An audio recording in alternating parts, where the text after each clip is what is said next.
So let's get started with how I got into the business because it's rather a unique and unusual story. Okay, it starts with my good friend Mike Little. Mike was a really unusual and remarkable man. He was a highly qualified pilot. He was trained by the Canadian Armed Forces. He was a fighter pilot in the Canadian Air Force in the 1960s, and went on to be a commercial pilot flying for Air Canada. And you know, he was the natural pilot. Okay, I never was. He was. So I got to know Mike pretty well over the years. Um, he ended up leaving his job at Air Canada to lead in Vancouver, Canada, a tax limitation small government group, political protest group in the mid 1980s. It went really well for them for the few years, but after a number of years, it started to come apart, and Mike found he had to get back to work. So he didn't want to go back to Air Canada. He had a friend of his, Reg Jaworski, I think was his name, and he'd been a pilot with Mike at Air Canada, and he'd known him. And Mike was talking with Reg, and Reg said to him, "Look, my son Dougie is down in Fort Lauderdale. He has a business. He's buying and selling airplanes. He's a distributor of airplanes, and he's always looking for good pilots. If you want, I can put you in touch with him, and maybe he's got something for you." So Mike headed off down to see Dougie, and sometime, I don't know, must have been 83 or so, Mike showed up in Toronto, unannounced, just came in on a Thursday night, showed up at my house and just told me the story, how he had talked to Reg and went down and met Dougie. Douglas was the distributor for an aircraft that was called a Partenavia. A Partenavia was a small turbopropped airplane built by the Italian government owned the factory, and Douglas had the distributorship for South America. So he hired Mike to ferry planes. Whenever a plane was sold, Mike would go to Italy, pick up the plane, fly it across the Atlantic, stop in Fort Lauderdale, they'd get it cleaned up, ready for the customer, and then Mike would deliver it for them down into South America. So Mike stopped at my place. He was on his way to Italy, and he was all excited about this new opportunity he had. And I wished him well, and we spent a couple of days partying and drinking and getting to know each other again, and Mike headed off on his way. Didn't see him for a few months, but, lo and behold, a few months later, Mike shows up back in Toronto, and he comes to see me, and he's telling me, Nick, a lot more is going on down there than I've told you about, and I've been at it for a while now. This has been a few months, maybe 6, 8 months time. And he starts telling me that Douglas was involved with South American drug traffickers, and he was providing airplanes for them. And as well as that, he was also booking pilots and flying things. Mike basically told me, he said, "Nick, I have just finished doing a drug run, and I just made $80,000. Hey, Mike, hey, that's good, right? And Mike was excited. And he said, "Listen, I've now done this, and I did it with a Bolivian pilot, and I don't like them. They're not good at what they do, and I don't trust them. They're really Mickey Mouse." And so I've talked to Nando, and Nando was the guy who Douglas worked for in South America, Hernando Gutierrez. And Mike said, "I've talked to Nando, and he's given me permission to hire my own co-pilot." So I said, "Okay, all right." And Mike said, "Look, Nick, I want you to be my co-pilot." I said, "Mike, I've never flown a plane in my life. What do I know about flying?" He said, "Nick, I don't need you to fly a plane. I can fly the plane. You can learn enough to land it and take off for emergencies. I need someone I can trust. I need someone who's intelligent enough to navigate, because that's what our lives are going to depend on." See, when you fly drug trips, especially in those days, there were very few navigation aids. You always have to fly by dead reckoning. Basically, you have to plan your flight out in advance with charts, distances, maps, taking into account the prevailing weather and winds, and chart your course and take off dead reckoning. And when you're flying from South America to hit an island in the middle of the Caribbean, you'd better be bang on. And I basically became a specialist at navigation, and I was Mike's co-pilot. whenever a drug trip was done in those days, there wasn't just a pilot. It was always two pilots, the pilot and the co-pilot. That was the routine. Reason was kind of obvious because when you have a load that's worth that kind of money, I mean, you want to be sure you cover things off for emergency cases something happens. And so it was normal. It was a normal enough thing to do. And Mike basically said, Nick, you know, so I said, Mike, I'm going to learn to fly. He took off and said he'd be back to get me or call me when it was ready for me to come down. And I headed off the next day to Brampton Flying Club and started taking flying lessons, as a first time pilot. A few months later, I got a call from Mike, and Mike says, Hey, Nick, we're ready for you down here. Come on down. I had my passport in order. I'd taken a couple of dozen flying lessons, enough that I knew my way around the cockpit. And I headed off down and basically ended up down there, visiting Mike down in Santa Cruz, Bolivia. Santa Cruz is the place in Bolivia that where Nando lived and that Mike and Harold were working out of. That's the picture there. That's the downtown town square. The city was set up there with circles. They had these concentric circles, the first ring, the second ring, the third ring. And of course, there was a well-known nightclub there called the Manaloa that Mike tended to spend a heck of a lot of time at. He actually ended up meeting a young woman who he spent all his time in Bolivia with and actually brought back to Canada and married her, Maggie. And we'll talk about her some other time as we move along. So there I am I come in, fly into town. I got to tell you, flying into the international airport in Bolivia is quite an experience because you could get in there without a passport. If you got $10, you could have done almost anything. It was kind of an unusual culture. I was also living in Bolivia for a few months at the time when they had hyperinflation, literally 50,000% inflation in a year. When I got there, I'm trying to remember these numbers. I think you could buy a beer for 10,000 pesos, which was about $1.50. By the time I left, I think it was 300,000 pesos versus 10,000. And money, you were now carrying stacks of money like this. I mean, you would pay for a beer with a bag of money. It was crazy. Anyway, that all went on. We were working out of a small local airport called Trompillo. And, Mike and I were going down there, and Nando was out of town, and Douglas wasn't here. So Mike was living at Nando's house, and I was put up in a hotel called the Los Tojibos, which was quite a luxurious hotel in town. And we were there for a good couple of months. The only companion we had was a fellow called Gianni, who was the factory sales rep for the Partenavia company from the Italian government. This is the route we were going to take here. Going to go basically from northern Bolivia all the way up to St. Martin's. Okay, and that was the base. Opposed to just St. Martin's, there's actually an island called Dog Island that was just north of St. Martin's, actually just north of Anguilla. And the idea was that you would basically fly around the islands, land coming down from the north on Dog Island, unload there, take off again and fly into St. Martin's and say you were coming from somewhere else. I'll describe that process later. So this is what Dog Island looked like. It's a small island, deserted. Nobody lived on it. Nothing was there. Interestingly enough, I found a few brochures talking about tourists, and they were all talking about this old landing strip, describing this old landing strip from the 1980s on Dog Island in the Caribbean, and saying they were wondering what anybody ever used that for. It's obvious. Okay, it was our runway. Carlos Later and George Jung had shown the world how easy it is to fly into the Bahamas when they bought the island there, and the transshipment from there was a lot easier. So they kind of set this tone where you could fly from South America into the Bahamas. We were flying from Bolivia into the Caribbean.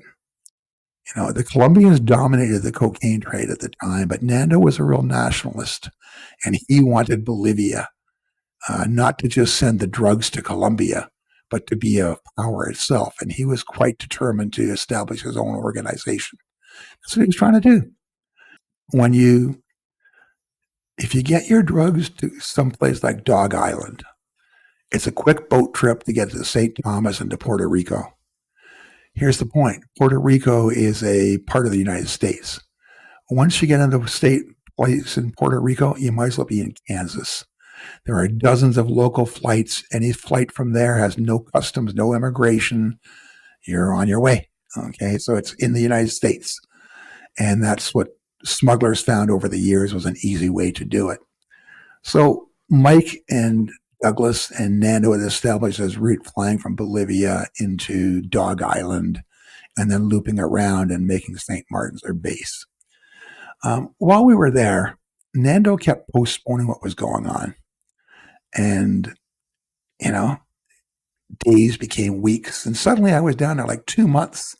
And yeah, I was enjoying myself. It was interesting. But I was there and Mike was there to make money. Nando wasn't around much. So an associate of Nando's who Mike had met in the past was a fellow called Harold. Harold becomes a big part of my life after this. I mean, you'll hear a lot about Harold as time goes on. Harold basically approached Mike and Douglas and said, look, Nando's not doing anything. He's going to be another month or 2 months. Why don't you do a trip for me? I have my own plane and we can do it ourselves. So we basically signed up with Harold and Harold gave us some money and we basically did a trip for him while we were waiting to do one for Nando. So we got 2 trips for the price of one. So my first trip I did was not actually for Nando, but it was for Harold. So, we got ourselves ready. We basically were going to be taking off from a place called River Alta. River Alta was in the province Beni, northwestern Bolivia, just near the Brazil border. Okay. You can see it going back to this map here. That's here. That's the Brazilian border over here. And basically, we were going to fly a straight line up. And that was a strip I had to navigate. Harold, Mike, and I hopped in the Partenavia because Harold had one as well, much like Nando's, with different numbers on it, but same model plane. It was a P-86, small turboprop plane. And we basically flew ourselves off to River Alta, landed at the local airport, and spent the night in a hotel. And the next morning we got up and flew off to a clandestine landing strip in the middle of nowhere. Most drug trips start at a lab because once you produce the cocaine at the lab, there's no reason to transport it anywhere except to put it onto a plane and fly it to its destination. So most labs will have an airstrip with them. We flew off, we were like 20, 30 miles from town, from River Alta, and we had directions. So we landed at the strip and landed there and spent the afternoon there. Sometime that night after midnight, I guess it was about 1:30, 2 o'clock in the morning, Mike and I were getting ready. They loaded the plane up. I think we had 100 kilos. It was 5 duffel bags they put in there. We had huge emergency spare gas tanks that we had to fill up because we were extending the range considerably of what this plane would normally do. And we had a runway. It was short, but Mike was pretty sure we could handle it. And basically, when we were ready to go, they basically got these guys with torches, okay? And they lit these torches one at a time and ran down the runway, lighting one torch after another after another. We had this whole set of lit up runway all the way down. And they were only lighting it for a few minutes while we took off. Then they distinguished it before anyone else would see it. So under the cover of darkness, with these flaming things, Mike and I take off. Now, the problem is you can't see. It's pitch black. So there are trees at the end, and we're hoping we can clear it. But there's no way of knowing if you're going to clear it because it's pitch black. It's dark. So we take off, hold our breath, full prop, take off, full power, and we go. And it was all fine. And we basically flew, and it was a 12, 13-hour flight. We basically flew high over South America. When we got to the ocean, we went low. We were probably 200-300 feet above sea level, trying to avoid radar, whatever there was out there. And we flew ourselves up there and basically ended up on Dog Island. Now, it was interesting. We had heard a week before that Douglas had been out to the island. He was up in St. Martin's waiting for us while Harold was sending us off, Mike and I. And Douglas had told us a week before that it had been a really rainy up there and that the landing strip was overgrown with tall grass, but not to worry, he'd have it all cut by the time we got there. So that was it. We trusted him. I got to tell you, when Mike and I approached Dog Island, we see this island. We could barely see the runway, make it out because the grass was so high. We were running out of fuel. We had to put down. We can't go to an international airport. We had to land. So Mike basically wedges the plane in and lands it down there. And as we get down there, he says to me, Nick, we can't take off. Like, there's no way we're going to be able to take off with this kind of grass here. He goes to see Dougie, who's hiding around the corner. Okay, I don't know what he's hiding from, but he's wants to make sure we're not carrying whatever. Dougie was a strange character. We'll get to him later. So, apparently Doug was there with a weed whacker, and it said he would clean it up, and it just started an hour before we got there as opposed to the day or days before. So I just said, give me the thing. I took this weed whacker, sprouted it up, gas powered, and I spent 2 or 3 hours, because we only had 2 or 3 hours till dark, cutting the grass to make the way you would clear something for in through the snow so that the wheels of the plane could go and we could pick up enough speed to take off. I earned my salary that day, I'll tell you that. Mike finally said it looks good enough. We gave it a try, and yep, we took off successfully and got off the island. We were there for about 2.5 hours, but we did get off.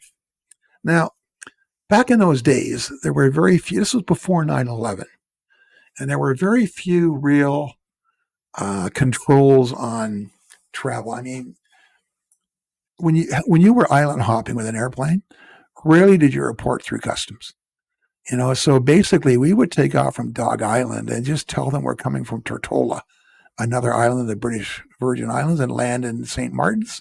Customs would see us, stamp our passport, say, sure, go ahead. And we're on our way. We'd end up then spending a couple of days in St. Martin's and then basically head ourselves back. Got back down to Bolivia. Mike cleaned up a few things.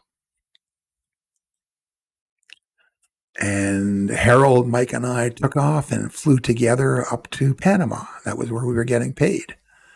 So we got to Panama, and, it's a funny story when we get to Panama. We're going through customs in Panama. And Mike and I, Harold decides to separate from us, and the customs agent is saying to us, are you two traveling alone to Mike and I? We're saying, yep. And then they took us and basically put us into the interrogation booths. Why? Harold had bought the 3 tickets in cash altogether, and that was all recorded. So 3 tickets were bought, all in cash altogether, and we were saying we didn't know that guy at the end of the line. Anyway, it was fine. I don't know if it's bribes paid or what went on, but we were released after 20, 30 minutes. Off to our hotel. The next day, Harold showed up with the money. Whoever paid him. And Mike and I basically had a suitcase full of money. And I think Mike made $100,000 and I made $40,000. And that was my first drug trip that I ever made from there. So yeah, that was kind of my adventure. And that was how I got there and what I did. Okay, so I'm going to call it for now. That was a nice session. I got to tell some stories and got to explain a few things. But, please, by all means, okay, subscribe to my channel, tell people about it. I'm going to keep producing content. I have lots of stories to tell you about all kinds of people you couldn't believe, from Pablo Escobar to Roberto Escobar to Carlos Later to Carlos Aguilar, El Mugre. I not only did I know them, I actually lived with these people. I mean, I spent 2 or 3 months living with them day in and day out, going where they went, seeing their families. It was amazing. I'm going to share all that with you. So once again, thanks a lot. You have a great weekend and watch yourself. Be careful. Thanks all. Goodbye. Rolling up the dash like narcos. Eastside, Ozama.